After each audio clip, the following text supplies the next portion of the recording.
Okay, this video is a quick review on how to do stairs. So I've got my first and second floor put in here with my lofted area over here. I'll just specify that really quick. But I'm going to position, we always build our stairs going up.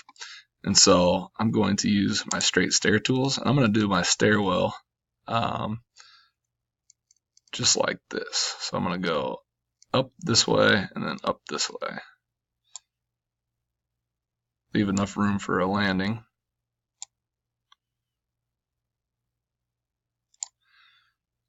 And then notice how I'm going up and then up. You always build them in the direction you're going to walk.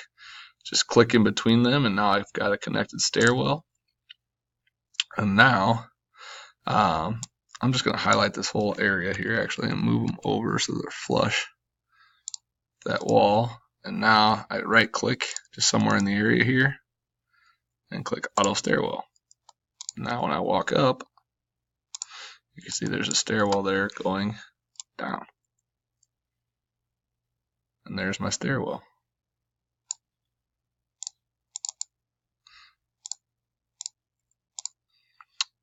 Let me know if you have any questions.